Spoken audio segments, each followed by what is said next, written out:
Sí, ya lo que pasa es que no tuve tiempo de hacer pruebas con lo que me sugirió Víctor que descargara. Ya lo hice, nada más que necesito antes probar para hacerlo.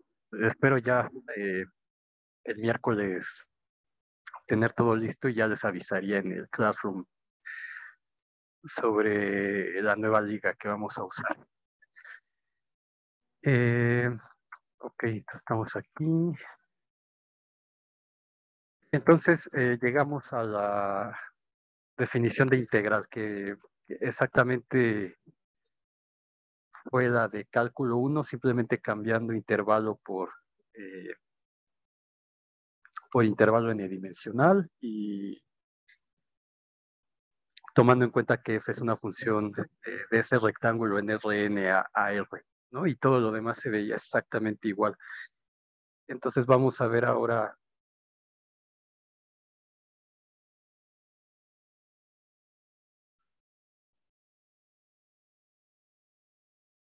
algunas propiedades de la integral. No voy a ver todas porque nos llevaríamos mucho tiempo y como han visto, son las demostraciones exactamente iguales a las de cálculo uno. Entonces el objetivo es ver estas propiedades, en especial el criterio de integrabilidad de Cauchy. Después ver que,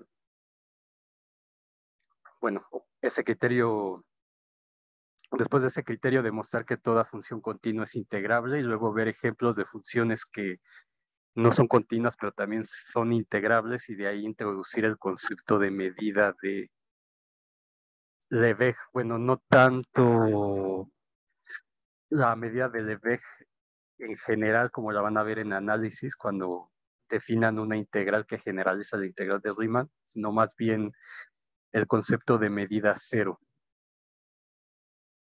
Y entonces vamos a tener que demostrar el teorema de Lebesgue. Es decir, que si el conjunto de discontinuidades tiene medida cero, entonces la función es integrable. Y eso es complicado de hacer, ¿no?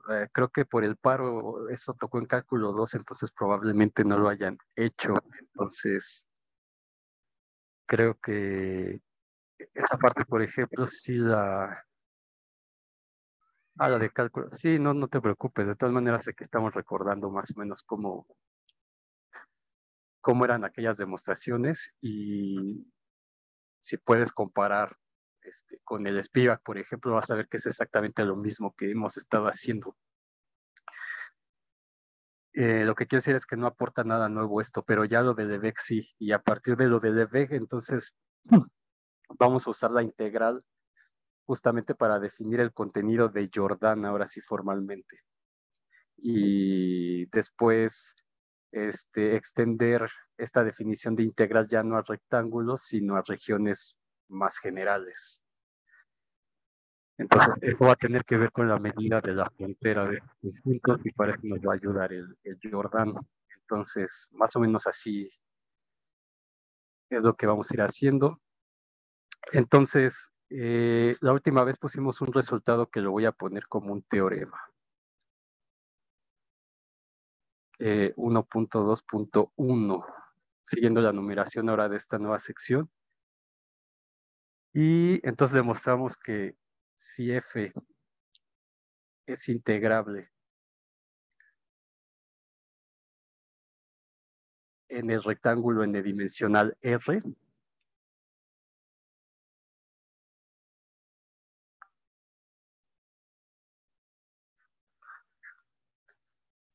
y tenemos una partición P de ese rectángulo R, entonces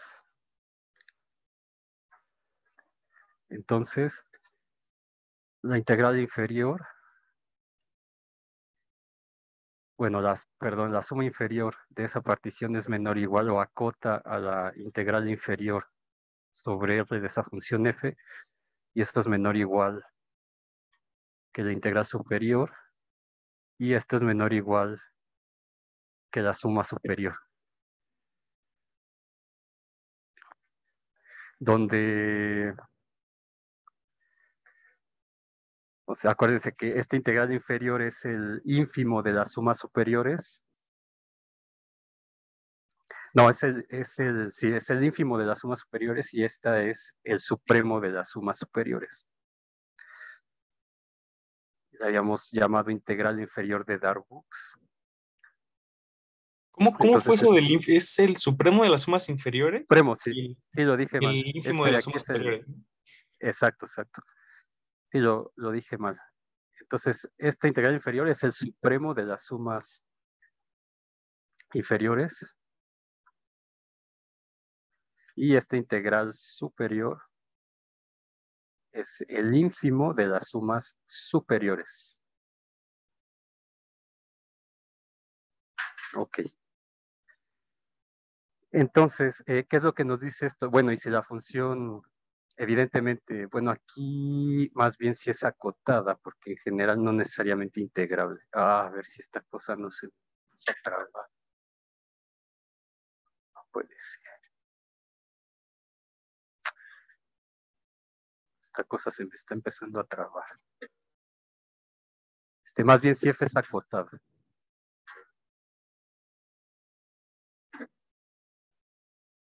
Si f es acotada. En R, el rectángulo unidimensional, entonces teníamos esta desigualdad y en particular, si la función era integrable, entonces estas dos integrales serán iguales y ese número es el que llamamos integral de Riemann de f sobre R, que de hecho en los ejercicios que va a ver Juan con ustedes va a demostrar que lo que hicieron en cálculo 1 también, que la definición de Darboux con sumas es lo mismo que la definición de Riemann con los incrementos estos delta X. Entonces, Riemann integrable, Darboux integrable, es lo mismo, eso lo van a hacer con él. ¿Y esto qué quiere decir? Que si una función no es integrable, forzosamente van a existir, siempre y cuando sea acotada, van a existir la integral inferior y la integral superior. Y están acotadas de esta forma, como está aquí. Okay, entonces, lo voy a usar para demostrar el criterio de integrabilidad de Cauchy. Entonces, por eso, aunque fue un resultado que sacamos ahí, recordando lo que hacíamos en cálculo 2, lo voy a poner como un teorema, o de hecho le podría poner lema, pero vamos a dejarlo así como un teorema. Entonces, geométricamente lo que dice esto, pues es que el supremo de esa suma de áreas está por debajo del ínfimo de esa suma de áreas y ese ínfimo de suma de áreas pues está por arriba de cualquier suma superior y acá cualquier suma inferior, o sea, cualquier área está por debajo del supremo del área de las sumas superiores, ¿no? Entonces, vamos a poner el criterio de Cauchy. Entonces, eso fue lo que habíamos hecho la clase pasada.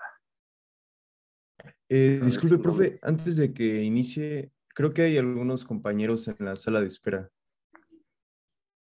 Ah, sí, a ver, vamos a admitirlos. Gracias, muchas gracias, así más o menos. Gracias. Entonces, vamos a ponerle criterio de integrabilidad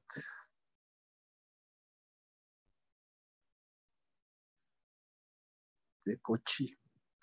Entonces, ¿se acuerdan que este criterio se debe al hecho de que trabajar con ínfimos y supremos es muy, como que no es tan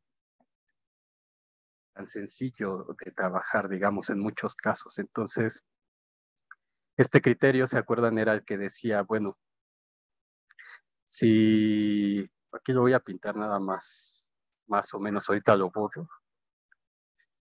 Entonces, ese criterio lo que decía, bueno, si tú tienes tus sumas inferiores muy pegadas, no sé,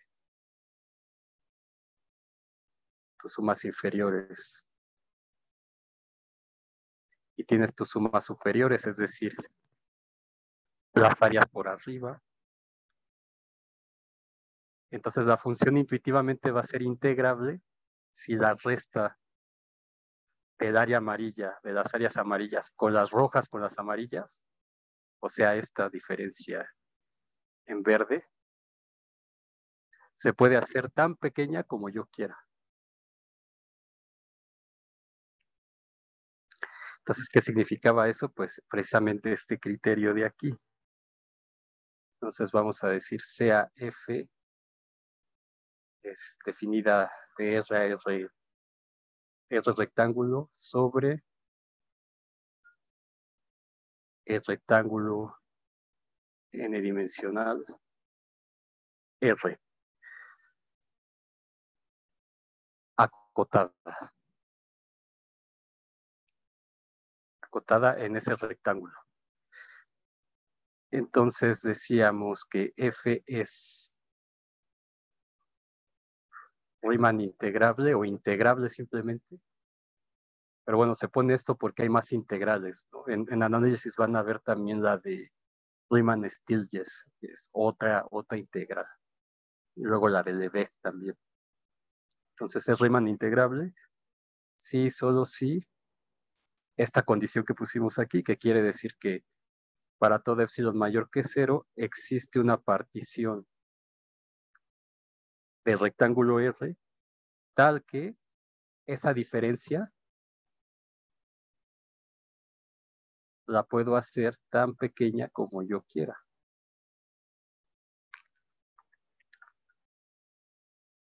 ¿Sí? ¿Se acuerdan de eso, no? Entonces vamos a demostrarlo. Ay, esta cosa, sí. A ver si no me puse aquí, existe una partición, sí. Ok. Ahora, si ustedes quieren, yo por ahí tengo, creo que la demostración de esto cuando di el cálculo 2, entonces, si alguien la quiere ver para cálculo 1 explicada con más detalle, puedo subir el documento si quieren. Sí, estaría muy bien, por favor, muchas gracias.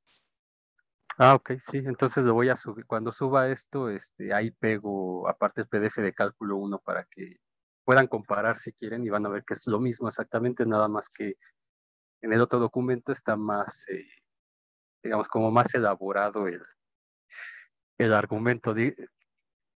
Digamos que aquí uno realmente tendría que llegar y decir, como sabíamos de ahí, paz, y ya está. Pero bueno, voy a recordar un poquito, o sea, vamos a usar, la clave aquí es usar una propiedad o sea, más bien una definición equivalente de supremo. Entonces, a ver, voy a poner aquí en rojito. Entonces, si se acuerdan la definición de supremo, ¿qué nos decía? Que si teníamos S distinto del vacío y un subconjunto de números reales acotado superiormente. Entonces, para que vayamos recordando. Acotado superiormente. Déjenme ver si admitir. Listo. Acotado superiormente. Entonces, el número U igual a supremo de S. Bueno, U igual a supremo de S, vamos a ponerlo así. Es un número tal que U es cota superior de S y además U es la menor de esas cotas superiores.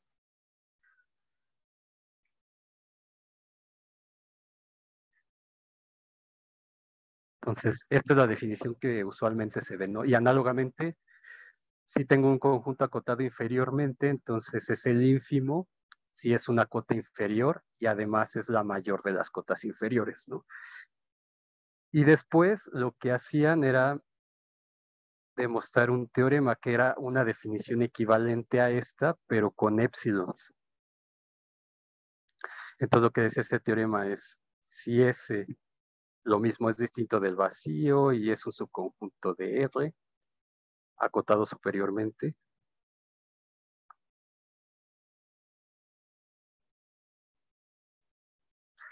acotado superiormente. Entonces, la cota superior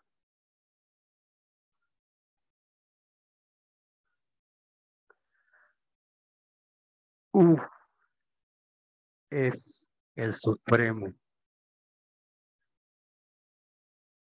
de S, sí, solo si para todo epsilon mayor que 0 existe un elemento de S, X. Muchas veces le ponen sub epsilon o X de epsilon porque depende de qué epsilon tome, pero existe un elemento en X, en S, perdón, tal que U menos epsilon es menor que SX, ¿no? Entonces, pictóricamente, pues lo que tenemos más o menos es un conjunto S aquí, y entonces si este es el supremo de S, entonces para cualquier epsilon mayor que 0 existe un X tal que, perdón, de este lado, U menos epsilon, este sería U más epsilon, tal que U menos epsilon es menor que esa X. Y análogamente para el supremo, entonces si ese es distinto del vacío, es un conjunto de números reales, acotado inferiormente, entonces la cota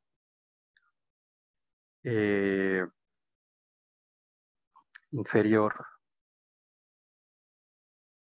W es el ínfimo de S, sí, solo sí, para toda epsilon mayor que 0 existe un X en ese conjunto tal que ese X es menor que W más S, ¿no? Y el dibujo sería poner aquí el ínfimo y entonces tiene que quedar de este lado, etcétera. Entonces, esto, un recordatorio de cálculo 1. Entonces, estas dos, aquí le puse más S, no más epsilon. Perdón por la letra, pero escribir aquí es bastante complicado. Ahí está. Entonces, este U es el supremo de A. Y este W es el ínfimo, bueno, de S, perdón. El supremo de S y el ínfimo de S. Entonces, esta es la clave para demostrar este teorema. Déjenme ver si más gente admitir. Ok, entonces, este es un recordatorio nada más. Entonces vamos a usar justamente este teorema, estos dos teoremas o estas dos definiciones que son equivalentes a la definición de ínfimo y de supremo.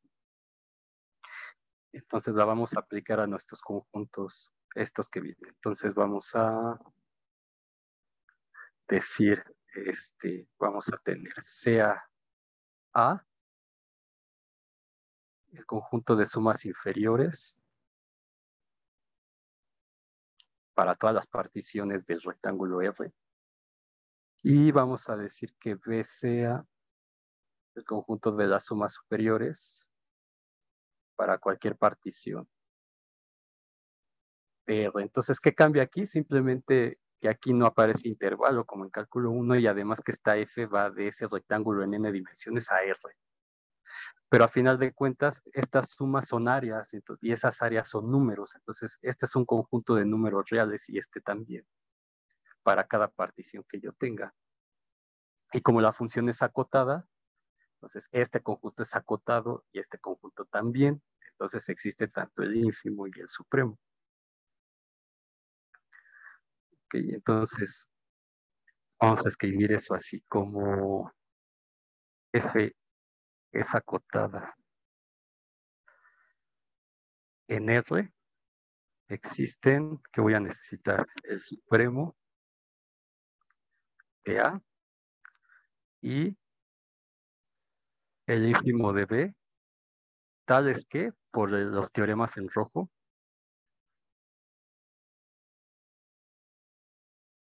también eso si quieren se los puedo subir, también lo hice en cálculo 2, cómo demuestran esto de aquí a acá, ¿no? Se los puedo poner también. Entonces, tal es que, y voy a ocupar estas propiedades, es decir, para todo epsilon mayor que cero, o sea, que voy a tener, para todo epsilon mayor que cero, existe un elemento de A, en este caso, y un elemento de A, pues sería S abajo de F P', vamos a decir, para cierta partición. Aquí está tal que el supremo de A menos epsilon es menor que esta cosa. Donde P' es una partición de R.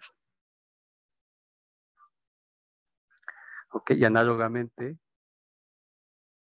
digamos, aquí le pueden poner epsilon prima y esto un epsilon bi'prima, pero al final voy a necesitar agarrar la misma epsilon. Entonces, existe un elemento de B, que es una suma superior. ¿Qué le pongo? Si le pongo distinto. Si quieren ponerle distinto, está bien. Si quieren una epsilon prima mayor que cero, existe una partición P bi'prima, tal que esta cosa cumple con que S arriba de F P bi'prima es menor que el ínfimo de D más epsilon.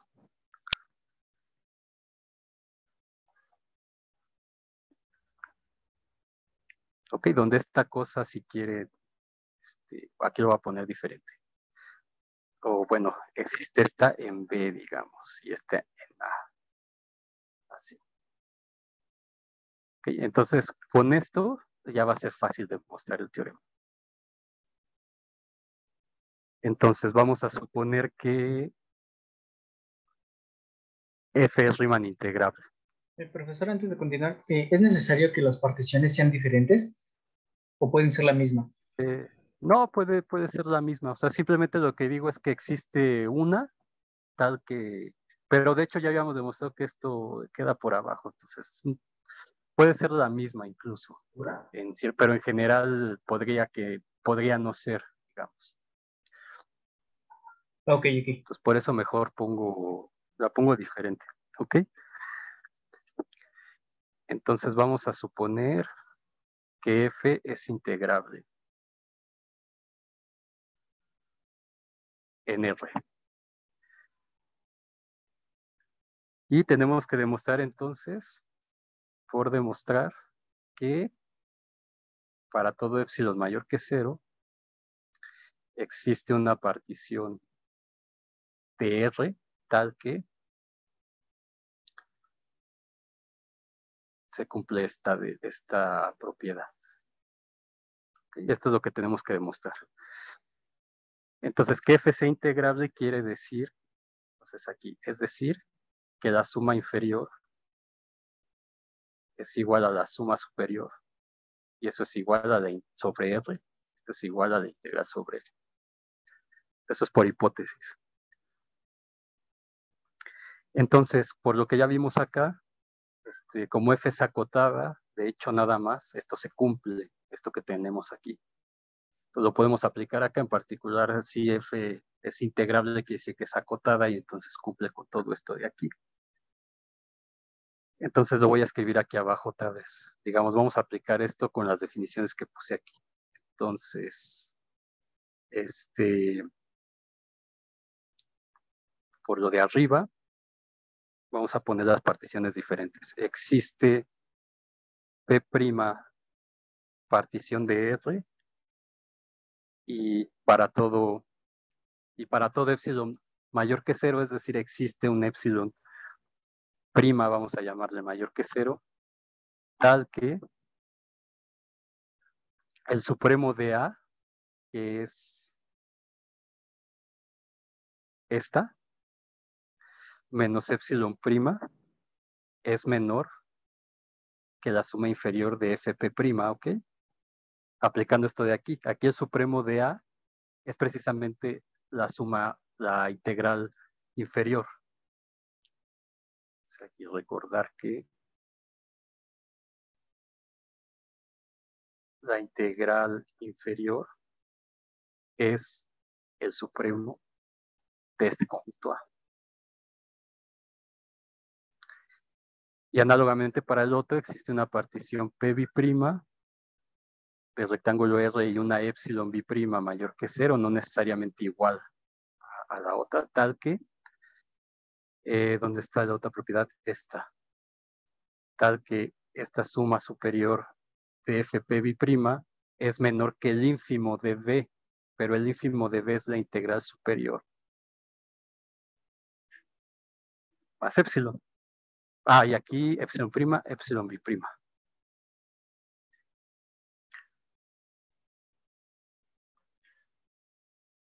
¿Sí está bien? ¿Vamos bien? Entonces estoy aplicando estas propiedades de los ínfimos y supremos que ya demostraron en algún momento.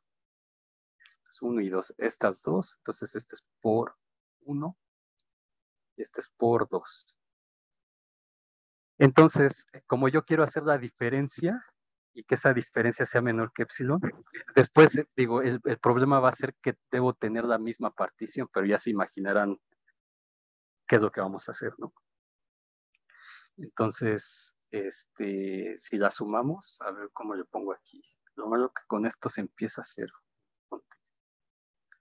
Ecuación 3, ecuación 4. Entonces, déjenme ponerlas acá otra vez. Entonces, de 3, tengo que menos la suma inferior de Fp' es menor que epsilon prima, menos la integral inferior de F, volteando ¿no? Multiplico por menos, me lo cambia, y esto va para acá, menos, más epsilon prima. Y 4 es, S arriba, Pb' menor que la integral superior sobre R de F más epsilon prima, B'. Ok, pero esto se cumple para toda epsilon, según vimos aquí. Entonces aquí puse, bueno, epsilon prima y epsilon B', porque no necesariamente tiene que ser la misma, pero si las tomo tales que epsilon prima es epsilon sobre 2 y epsilon B' es epsilon entre 2, lo que obtengo es que la suma superior de Fp' menos la suma inferior de Fp' es menor que, estoy sumando esto nada más. Entonces me queda epsilon entre 2, que es este epsilon prima, menos la integral inferior, más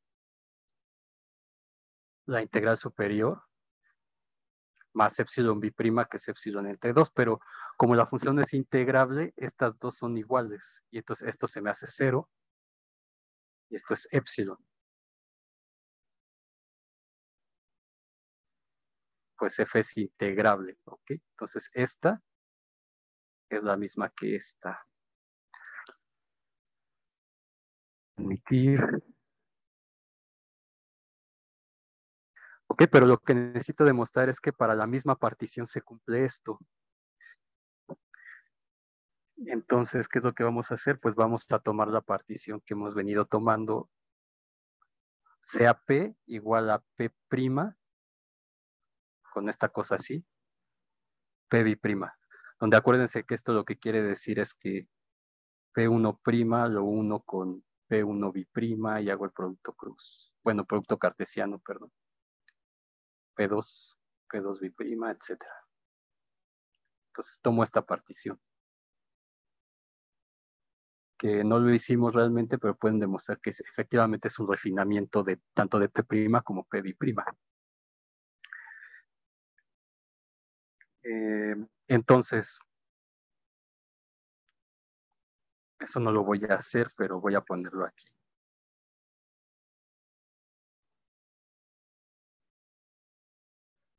Se puede demostrar que P es un refinamiento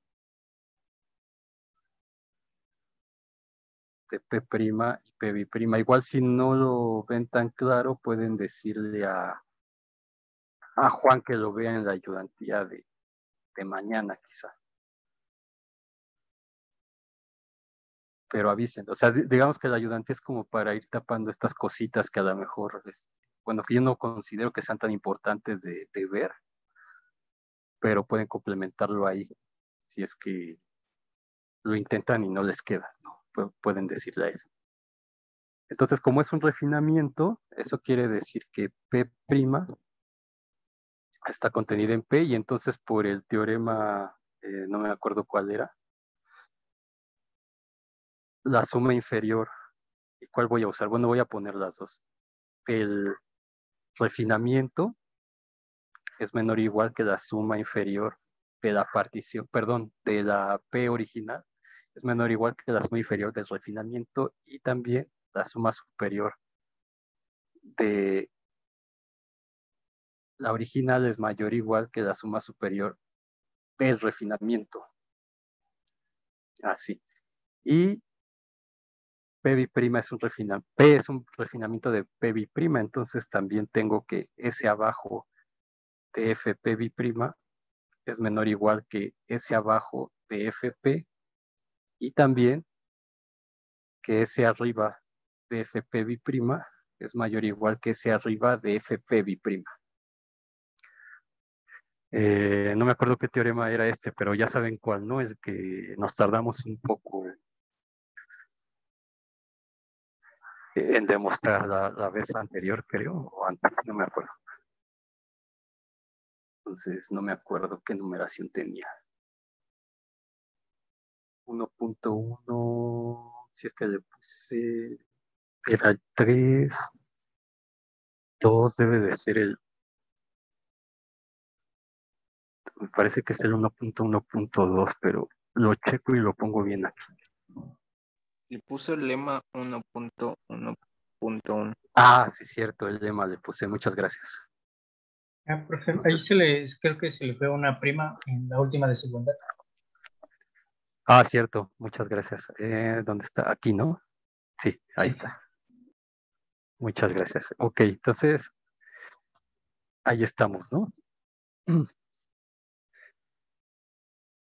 Entonces, si se fijan que tengo esta menos esta, entonces, pero esta, ¿dónde está superior? Aquí está. Esta, a ver cómo hago esto. Si escribí bien esto aquí. Ah, no, aquí me equivoqué. También en la desigualdad, la puse al revés, ¿no? Ah, no, sí está bien.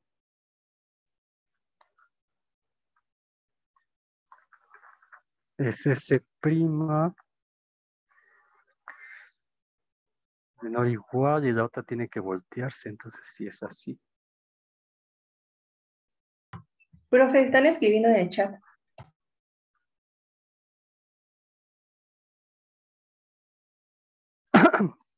Sí, el lema 1.1. Sí, gracias. Entonces quiero acotar esta cosa. Ah, sí, a ver, entonces S barra de FP' es menor o igual que este, ¿no? A ver, déjenme ver. S barra de FP es menor o igual que S barra arriba de P'. Si es la que quiero, a ver, déjenme ver.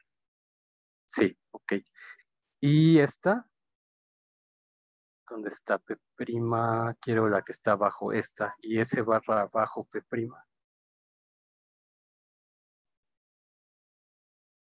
Prima es menor o igual que S barra abajo P. Es decir, menos S abajo de FP es menor o igual que menos S abajo de FP'. Y entonces S de FP arriba menos, sumándolas, S abajo de FP es menor o igual que S barra arriba de FP' menos S barra abajo de FP', pero eso ya habíamos visto que es menor que epsilon.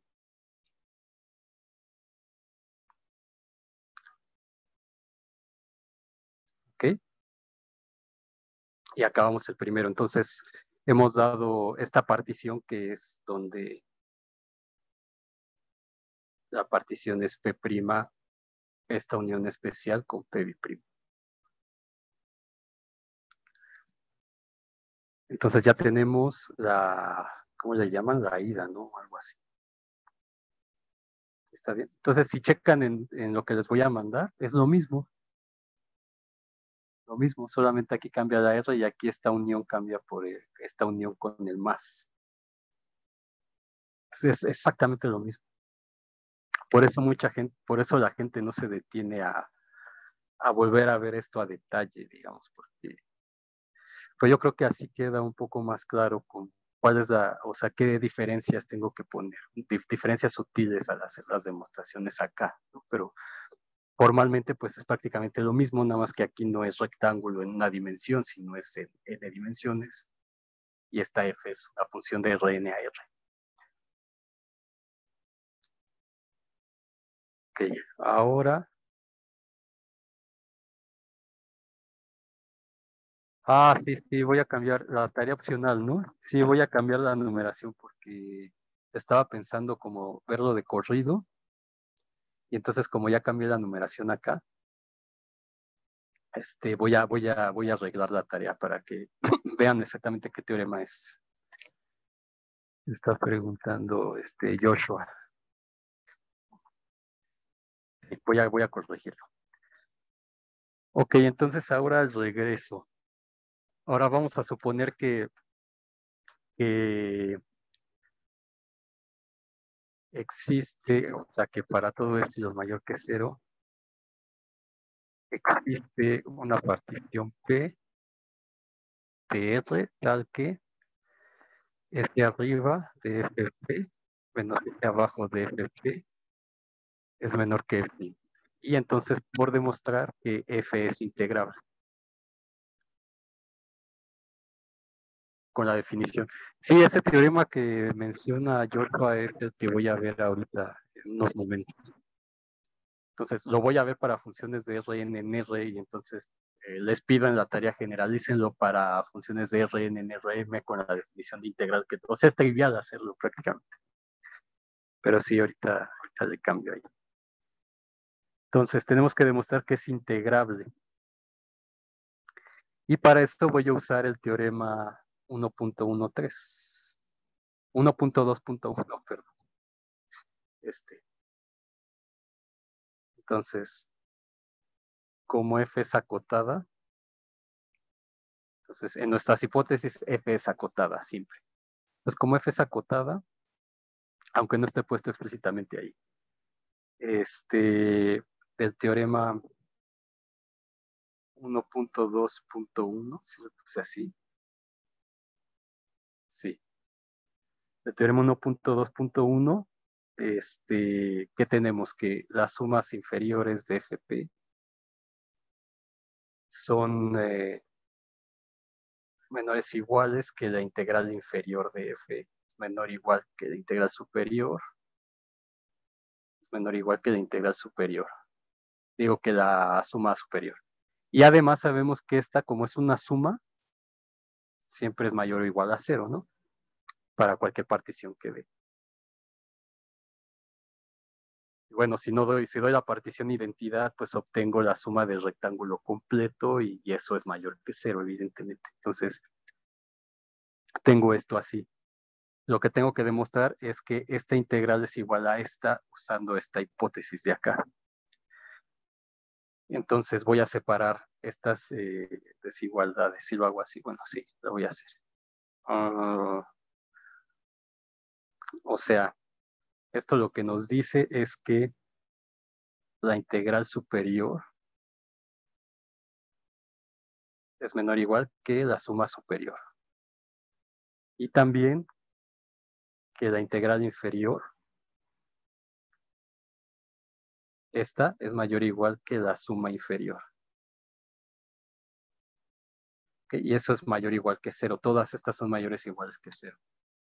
Entonces, tengo que cero es menor o igual que la integral superior menos la integral inferior.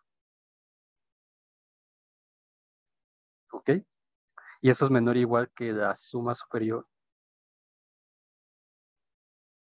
menos la suma inferior. Se lo puse bien, a ver. Suma superior. Sí, sí, ok, así está bien. Y este, por hipótesis, es menor que epsilon.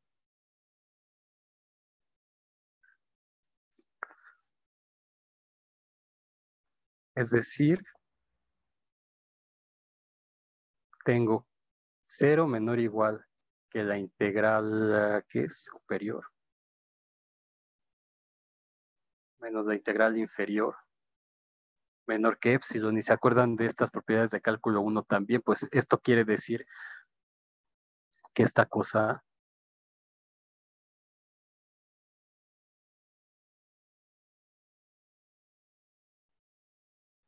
es igual a 0.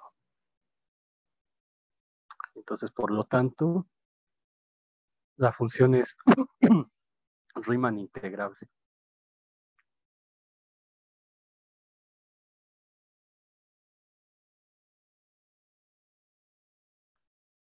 En él. Y listo, ya tenemos un criterio para demostrar que una función es integrable o no.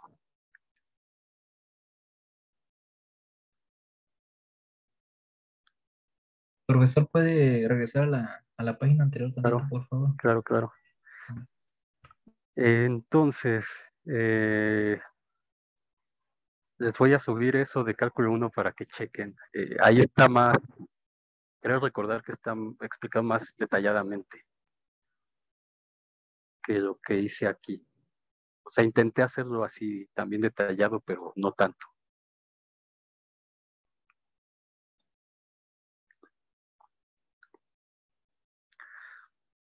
Entonces, con este criterio, me puedo olvidar de la definición donde trabajar con ínfimos y supremos se hace complicado. Y más bien verificar que esa diferencia es menor que epsilon, ¿no? Y así es como le hacían en cálculo 1 cuando veían cuál es la integral de x o la integral de x cuadrada, y entonces calculaban las sumas y ahí en esas sumas aparecían las series de la serie de Gauss, la serie de i cuadrada, de i cúbica, etcétera, etcétera, ¿no? Eso ya no lo vamos a hacer aquí nosotros porque es hacer lo mismo en más dimensiones y no aporta nada realmente. Y ustedes no van a calcular integrales así. Entonces, ya no tiene sentido hacer eso así, de esa manera, ¿no?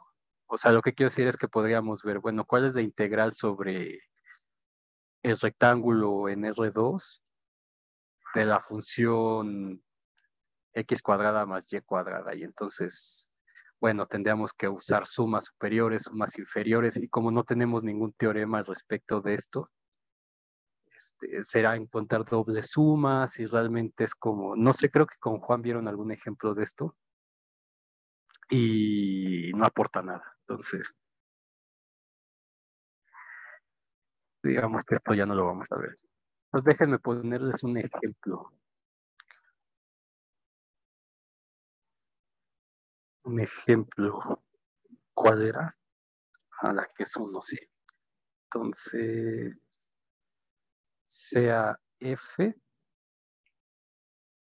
definida en el rectángulo en R2 dado por 0, 1. Es un ejemplo que viene en todos los libros, de hecho, prácticamente. Prácticamente. Yo lo saqué del Saga. Entonces, una función que esté definida en este rectángulo de área 1 o de medida 1 a los reales, donde f, y aquí voy a usar ya la notación extensa si quieren, en vez de poner f de x, pues f de xy porque va de R2 a R, es igual. Pero bueno, se han dado cuenta que como todo esto simplemente en muchos casos es, en R yo tenía esto y ahora en Rn hay que ponerle esto. Por eso muchos usan la rayita. Pueden usar la notación que más les guste. Yo no tengo problema con eso. Entonces, f de xy definida que valga 1 si x o y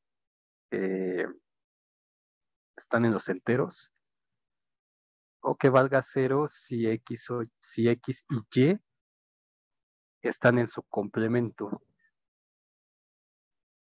o bueno, que no estén en Q, o como quieran ponerlo, o está en el complemento de Q, como quieran. Es decir, es un irracional por lo que ya sabemos. Entonces, seguramente en cálculo 1 vieron el ejemplo de esta función, pero en una dimensión, ¿no? Vale 1 si x es racional y vale 0 si x es irracional. Entonces vieron que esa función no era integrable. Pero quiero poner este ejemplo para lo que vamos a ver más adelante. Si era este.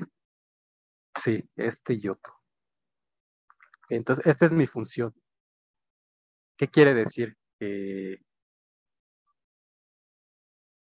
Voy a intentar hacer esto, pero pues no se va a ver bien. O sea, el rectángulo R pues es el 0, 1, 0, 1 aquí abajo. En R2 este es R. Y entonces es una función que tiene en 1 un montón de puntos acá arriba. Y también un montón de puntos aquí abajo. Que vale 1 si es racional, vale 0 si es irracional. Por lo que ya sabemos de los números, ¿no? De la densidad de R. Es decir, entre dos racionales siempre hay un irracional, entre dos irracionales hay un racional, etc. Entonces creo que le llamaban función de Riemann o no me acuerdo. Pues digamos, este es lo mismo, pero en R2. Entonces, ¿cómo demostraría que no es integrable esto? Bueno, voy a usar la definición aquí, después hago un ejemplo usando esto. ¿Qué es lo que tenemos que dar? Tenemos que dar una partición de este rectángulo. Y entonces yo voy a dar una partición general. Entonces, PJ, que sea esto, como le hemos escrito KJ, J, donde J es igual a 1, 2. Es decir, tengo una P1 cruz P2, donde P es P1 cruz P2. Entonces lo que estoy haciendo es mi rectangulito pues lo estoy partiendo en K1, bueno, estoy poniendo K1 líneas de este lado y K2 líneas de este lado. Y entonces por la forma que tiene la función, es evidente que lo que pase en uno de estos va a pasar en todos los demás. Entonces a este le voy a llamar RJ. Entonces, ¿se acuerdan que el número de subrectángulos generados por P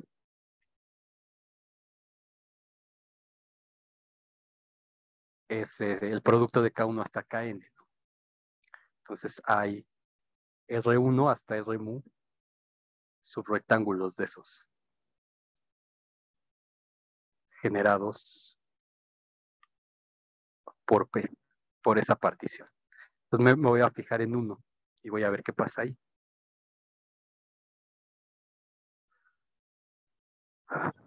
Ok, entonces,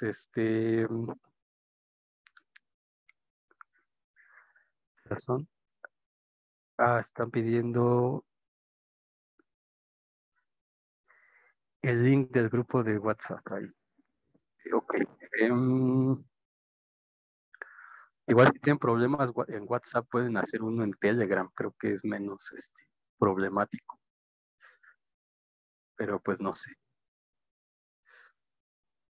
Ok, entonces tenemos este subrectángulo J. Bueno, aquí le llamé J esto. Entonces déjenme cambiar de RI, le voy a poner. El 10. Donde está ahí va de 1 hasta acá. Y entonces en ese RI, lo puse con rojo, creo, no blanco ya. Entonces en RI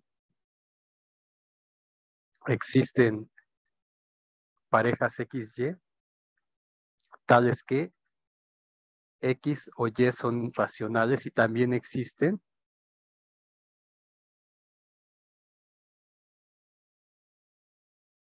digamos aquí en R si quieren, aquí también. Existen parejas XY en ese rectángulo tales que XY están en el complemento de los racionales o en los irracionales o no están en los racionales, como quieran ponerlo. Entonces, eso quiere decir que en cada rectangulito yo tengo las dos posibilidades, es decir, que sea 1 y que sea 0 la función, según lo que está definido aquí. Entonces, eso quiere decir que el ínfimo, que es el conjunto formado por las x, y en, ¿cómo le pongo aquí? En R, contenido en R2, si quiere. O sea, en el rectángulo, tales que... bueno, mejor usando la notación que hemos usado antes. Los f de x, y en R2, tales que x, y pertenece a ese rectangulito. Y también voy a tener el supremo, porque esto es un conjunto acotado a final de cuentas, porque la f lo es.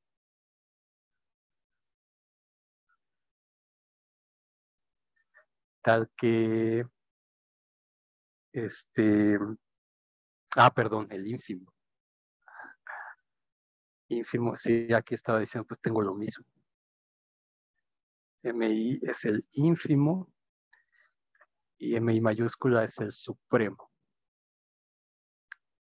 de este conjunto de números reales. Entonces, por lo que acabo de decir aquí, pues el ínfimo es 0 y el supremo es 1. Aquí no está tan difícil ver cuál es cuál. Entonces, ¿qué quiere decir esto? Que las sumas inferiores de FP, que son la suma desde igual a 1 hasta mu de MI por la medida de estos rectangulitos, pues es igual, MI es igual a 0 para toda I y MI grande es 1 para toda I desde 1 hasta mu. Entonces, lo que pasa en un rectangulito pasa en todos los demás. Entonces, eso quiere decir que este es 0.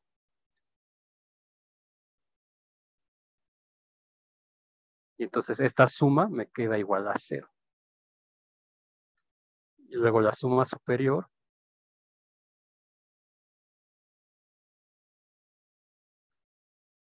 serían estos. Este MI es 1 para todas las I's, entonces pues es 1 por M R1 más 1 por etcétera. Entonces es 1 por la suma desde igual a 1 hasta mu de M de RI. Pero M de RI por 1 es la suma de esto y eso es la medida del rectángulo completo. Y la medida del rectángulo completo, como es 0, 1 cruz 0, 1, pues es 1, es el área. Entonces, y de aquí, como es lo mismo para todas estas cosas, la integral superior de f, que es el ínfimo de estas sumas, superiores, siempre me confundo ahí, superiores, fp, tal es que p es partición de, aquí p', partición de r. Entonces, esto, como es el mismo número para todos, pues es 0, para cualquier partición, que de una general. Y acá... ¿Es 1 ahí, profe? El ínfimo de las sumas superiores. Las sumas superiores sí, es 1, ¿no? Sí. Es 1. Sí, gracias. Sí, el ínfimo de las sumas superiores es 1, perdón. Sí, gracias. Y el que es 0 es este, ¿no? El supremo de las sumas inferiores. Les digo que siempre me confundo ahí con esto, pero es 0. Entonces, como f es acotada, estas cosas existen, pero esto ya demuestra que no son iguales. Entonces, esta cosa no es, y aquí sí hay que ponerle así, Riemann integrable, porque en análisis van a ver que esto sí es Lebesgue integrable. Por ejemplo, pues eso ya lo verán con detalle, creo que en análisis 2 o en análisis 3, no me acuerdo dónde lleve eso. Creo que temario es teoría de la medida en análisis 2, no me acuerdo. Y ahí es donde ven eso, la integral de Lebesgue, o en un curso de teoría de la medida. Entonces ahí está.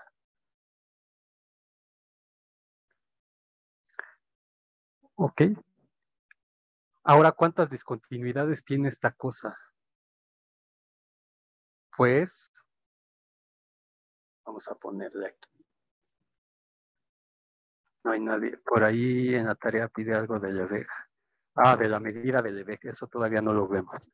Pero lo vamos a ver ya. Espero que, si no es el miércoles, ya el jueves. Y de todas maneras, si me tengo que extender clases, pues la tarea se va recorriendo los días que me tarde en terminar. Entonces, por eso no se preocupen. Ok, entonces observemos que, ¿cómo le denota el Spivak a esta cosa? A ver, vamos a ponerlo así. El conjunto de discontinuidades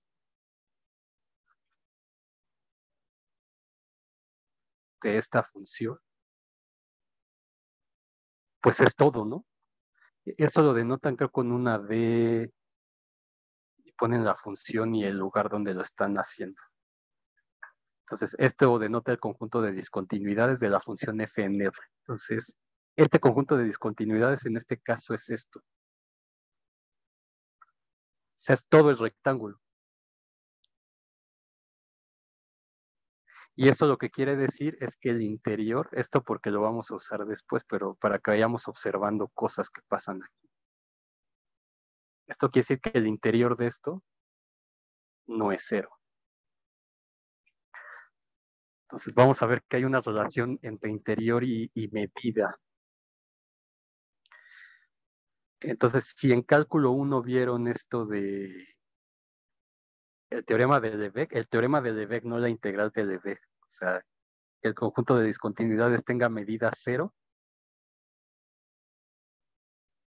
Entonces, este está relacionado con el interior del conjunto de discontinuidades de alguna manera. Aunque no va a ser o sea, pueden decir que si algo tiene medida cero, entonces el interior es cero, pero a la inversa no se va a cumplir. Eso lo vamos a ver a detalle. Pero entonces lo importante es ver cosas que están pasando aquí, ¿no? Por ejemplo, esto, y que este conjunto de discontinuidades tiene una medida, o sea, es R. De hecho, y la medida de esto, pues es 1, es el área de R.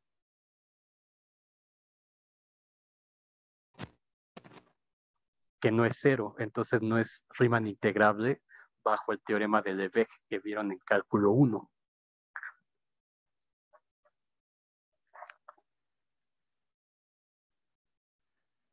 ¿Ok? Sí, hasta ahora no pueden hacer ninguno de la tarea, me parece. Todavía no.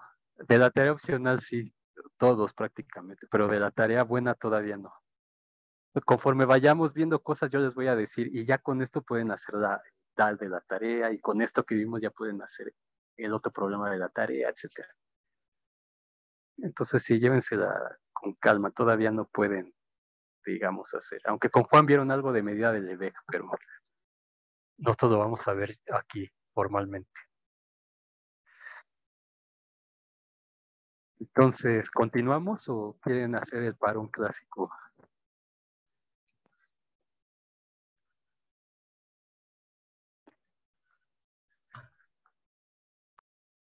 Esa M es medida, Víctor. Esa la definí al principio. Medida. La medida de un conjunto. Que no es más que el área o el volumen o la longitud, etcétera. Esa está definida, creo que es definición 1.1.3 o algo así. Es medida. O sea, el área, pues, en este caso sería el área. Entonces, ¿qué pasó? ¿Seguimos? ¿10 minutos? Ok, entonces regresamos 10:15. Regresamos 10:15. Déjenme pausar esto para que no se detener.